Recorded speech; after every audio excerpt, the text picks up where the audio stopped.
UPPL সৰকাৰ তথা প্ৰমোদ বড়ো ডাঙৰীয়া সৰকাৰ থকালৈকে বিটিচিত কোনো ধৰণৰ উচ্ছেদ নচলে। তো দলৰ হাইকমাণ্ড দলৰ মন্ত্ৰী এজনে কোৱাৰ পিছত ইয়াত আৰু কিবা ক'ব লগা আছে বুলি মই নাভাবোঁ।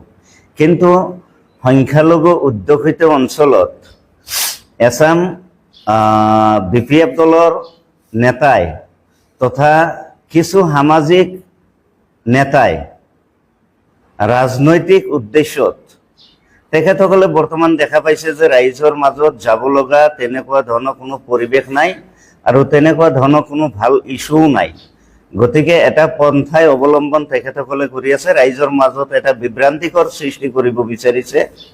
প্ৰমোদ বড়ো ডাঙৰীয়াই পুনৰবাৰ চৰকাৰত আহিলে সংখ্যালঘু অধ্যুষিত অঞ্চলত উচ্ছেদ হ'ব বুলি যি অপপ্ৰচাৰ চলাইছে, ইয়াত অকল গৰিহণাই নহয়, বিশেষকৈ ধনশ্ৰী সমষ্টিৰ কথাই কওক, মনাই চেৰফাং কওক, পাঁচনৈ চেৰফাঙেই কওক বা এছ টি সমষ্টিবিলাকত যিসকল সমষ্টিত মাইনৰিটি মানুহ আছে বা সংখ্যালঘু অধ্যুষিত অঞ্চল, গোমা সমষ্টি, ফকিৰাগ্ৰাম, মথনগুৰি, থুৰিবাৰী, শ্ৰীৰামপুৰ, চৰাইবিল, জমদুৱাৰ, যিসকল সমষ্টিত সংখ্যালঘু অধ্যুষিত বিশেষকৈ অঞ্চল, বিপিএফ দলৰ কেইজনমান দালাল আৰু সামাজিকভাৱে দায়িত্ব লোৱা বিপিএফ দলৰ এজেণ্ট এখেতসকলে ৰাইজৰ মাজত এটা ভুৱা প্ৰচাৰ চলাইছে। প্ৰমোদ বড়ো ডাঙৰীয়া চৰকাৰ পুনৰবাৰ আহিলে উচ্ছেদ হ'ব।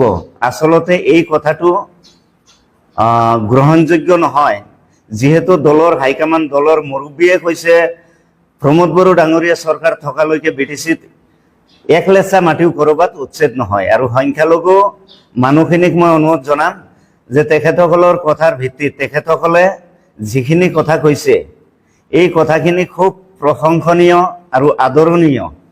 ইয়াত আমাৰ সমাজবিলাকত এনেকুৱা প্ৰব্লেম ক্ৰিয়েট কৰিব নালাগে যাতে এটা অশান্তি পৰিৱেশ সৃষ্টি হয়।